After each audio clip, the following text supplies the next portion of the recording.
mapagpalang araw mga kataba. Yan, i-highlights ko lang kung ano yung mga ginagawa ni Mama Taba. No, hindi ito pagluluto talaga na ididetalye ko. So, ito naman, katulad nito, nagluto ako ng tosino. No? Hindi ko na pinakita. Pinakuluan ko lang yan. Tapos, saka natin niluto. Dito ko yan sinalang sa luma naming kawali. Mapapansin nyo, may kanin. No, diba? Kasi yung pinagprituhan natin ng tosino, mas malasa yung ating kanin. Kaya dyan ko nilagay. No, diba? Ganyan yung kahit bagong saing tong kanin na to, pero nilagay ko dyan. Tapos, ito naman, sasamahan naman natin ng talong. Yan. Pinirito ko din. Sabi ko nga, hindi ko na ipinakita. Kasi prito-prito lang naman yan.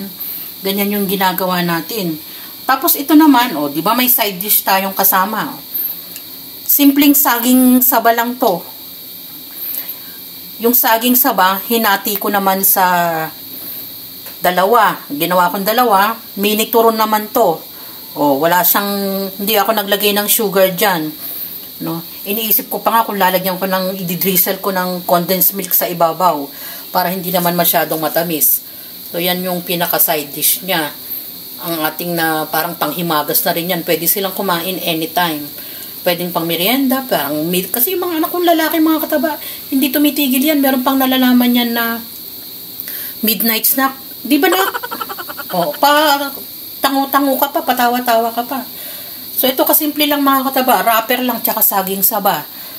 Tapos yung kapartner naman nito, yan, lalagyan natin yan ng kamatis. Kamatis na may konting sibuyas at alamang. Diba? Paano mo pa maiisipang mag-diet niyan mga kataba kung ganyan ang pagkain mo? Kung may tinapa pa nga, tinapa yung ilalagay ko dyan Kasi ito, ano ng anak ko. Tinda ng anak ko yan. Kaya niluto ko na yung ating tosino. So, yan yung ginagawa ni Mama Taba, diskarte sa pagkain. Hindi naman mahal tong mga to Diba? At saka tagal na namin hindi nagtutosino. Ayan, ganun lang. Tapos mamaya, aayusin naman natin yan sa plating. Para mas masarap yung pagkain at mas gaganahan silang kumain. Ayan na. Yung ating mabilisang luto at diskarte ni Mama Taba sa pagkain. Tulad ng tosino, hindi ko na ipinakita dahil papakuluin lang naman yan. At saka natin piniprito. Yung iba naman, dinidiretso ng prito, mga kataba. Depende dun sa karne. Kaya nga napalambot masyado Kasi sinisiguro natin na malambot yung ating pagkain. At ganun din naman yung talong. Ipiprito rin lang. Pwede kayo magdagdag ng kahit na anong gusto nyong kaparis ng ating tosino. Mapati na pa man. Yan din yung kamatis, sibuyas. Nilagyan ko lang naman ng alamang. At yung pinagprituhan naman natin ng tosino. Para ng fried rice yan, mga kataba. Nilagyan ko lang ng garlic flakes. Ganyan yung sinasabi ko pagdating sa pagkain. Kung paano natin pasasarapin yung pagkain. Kasi yung lasa ng tosino mapupunta sa ating kanin. Kahit bagong saing yung inilagay ko. Tulad ng itong pangmerienda na to.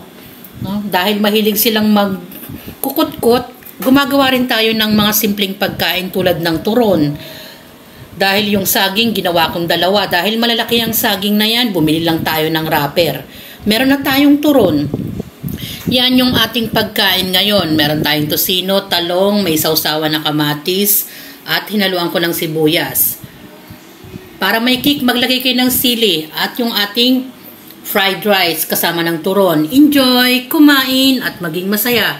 Masayang-masaya na kami sa ganitong pagkain, mga kataba. Kaya nga nakakalimutan natin ang diet Salamat sa panonood!